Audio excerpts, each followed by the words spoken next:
Oh, holy shit.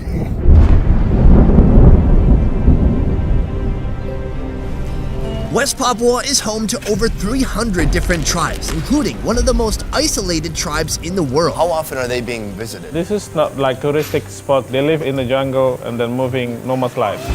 4 flights, a 2-hour drive, and miles of trekking through the rainforest has brought me here.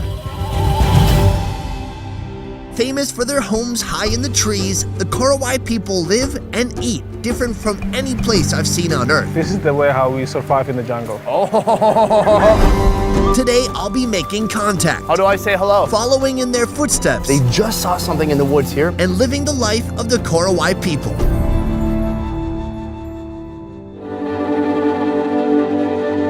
I've been doing this now for over 3 years. Dozens of countries, hundreds of videos, and this is undoubtedly the most difficult and arduous journey I've undertaken. Watch your steps. The long, shaky flights, sharing hotel rooms with a gang of roaches, and this seemingly unending trudge into the rainforest. It's all in the pursuit of documenting the world's most unique food. And something tells me I'm not going to be disappointed. Trying to look cool. Did it work? This region has experienced days of relentless rainfall, more than usual. It looks beautiful, but one wrong step, one twisted ankle, and it could take days to reach proper facilities. We are on our way to the Korowai people, and it is no joke right here. There used to be a log, but it has fallen down. Oh, it's way too early to get my feet wet, man. It's never gonna be dry here. There is a current though, guys, so like, you gotta lean into it a little bit. Oh. Done. Huh? Kids, what do you think, huh? No big deal? All right, they were here like half an hour ago.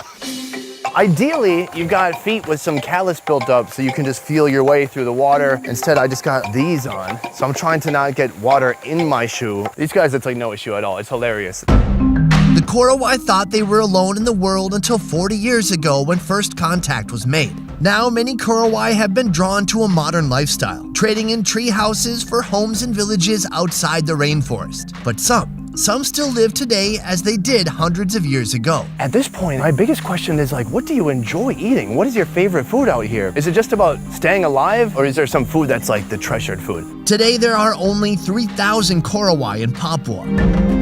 What you are about to witness has never before been documented on video. Wow. Kotre, Kotre, Kotre, Kotre. Big brother, the big chief come to pick us up. Ah, how do I say hello? Kotre. Go today. Go today. Go today. How far is the village from here? Almost 20 minutes. Are you hunting?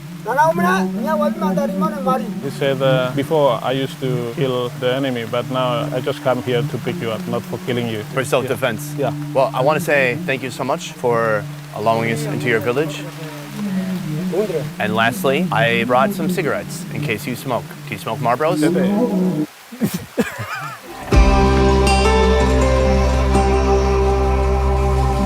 This is a traditional Korowai treehouse.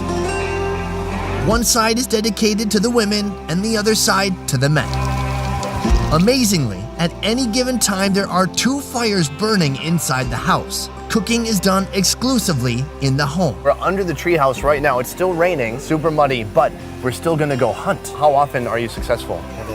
Sometimes they get it and sometimes they lose. So when you don't get anything, what do you eat? They mostly eating sagu. It's a staple food for Korowai people. Besides being their staple food, sago wood is also used to construct the floor, walls, and roofs of each home. Wow, where does it get the metal? From the missionary gave them for tools at home and then they use it for hunting. Is this usually the way you're hunting, with a bow and arrow? Yeah. The Korowai chief will let us join their hunt, but only if we can keep up.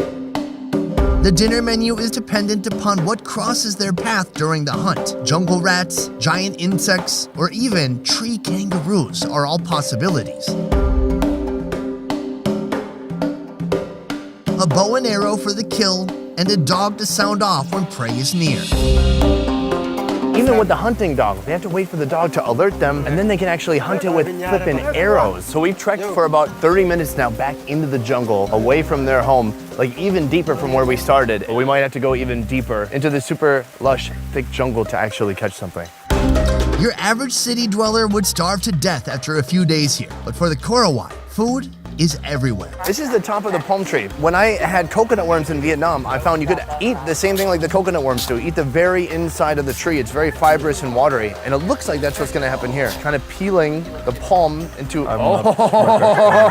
that was his portion. This is the really thick, fibrous portion right here. And then here, I don't know, it kind of flowers up into this. Looks like a mop. I'm just gonna try it out.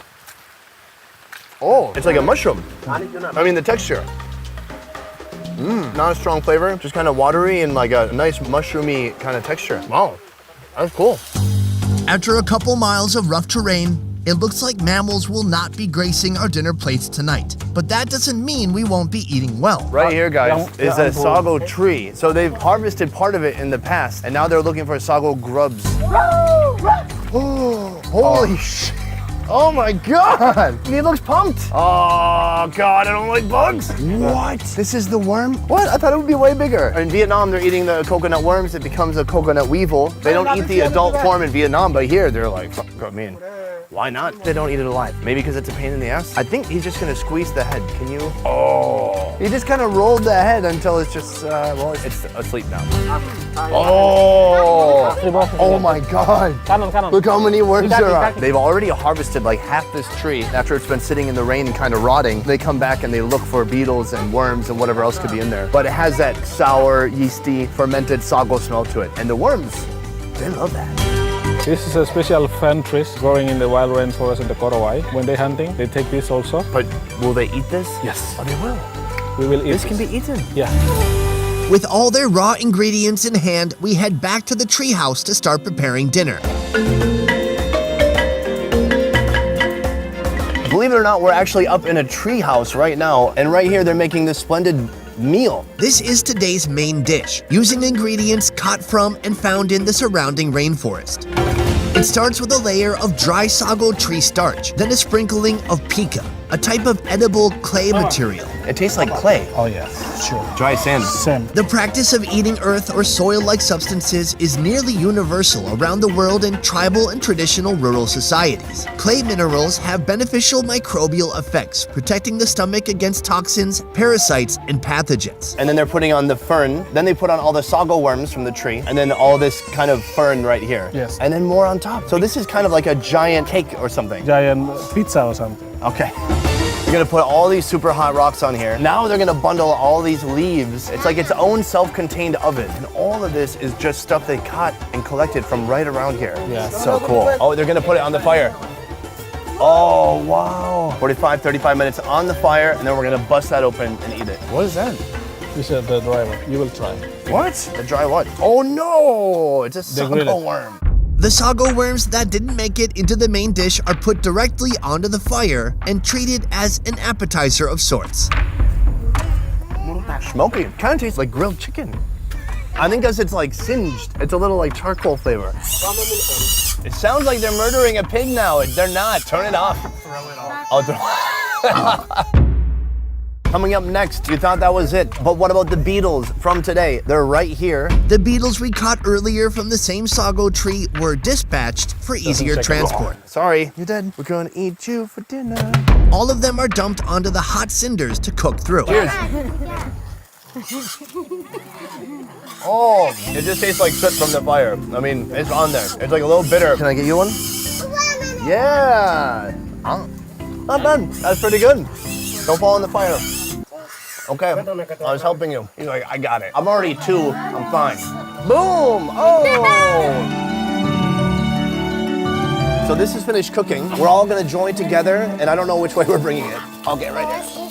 They kind of cook everything this way, whether they've got some pork or some tree kangaroo. Wow, look at that. That vibrant red-orange color is from the sago. It looks kind of like a pizza, except for this pizza has worms in it. Oh, it's super hot, but he's ripping it apart with his hand. She says, no, use this, be smart. And he says, yes, I agree, that is a good idea. Oh, and then this is how they prepare it. This is like one serving right here. Thank you. After a portion of sago pizza is handed to each housemate, they retreat into their own personal space to eat. Inside, oh, big sago reveal. That fern that we saw in the jungle earlier has kind of cooked down. It's kind of a mush. And then that is mixed with all the sago. And then there's just little chunks of worm throughout. I don't know. Everyone just kind of rips it up and eats pieces. I'm gonna try it.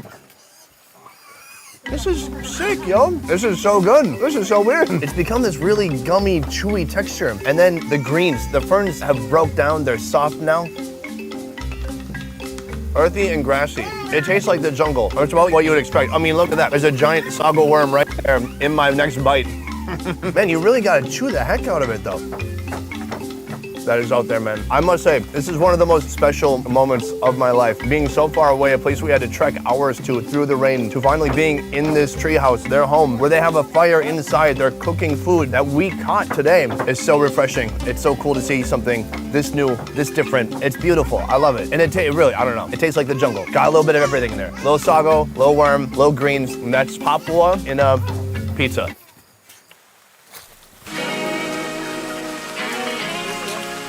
Every once in a while, it's good to get a reminder of just how soft I am. The real world for me consists of cameras, computers, and YouTube. The real world here consists of the real world. Using ancient knowledge, passed down from generation to generation, not through books or blogs, but through daily practice. Through my eyes, these rainforests are daunting and overwhelming. Where I see an endless list of potential hazards, the Korowai see food. They see medicine. They see tools. They see home.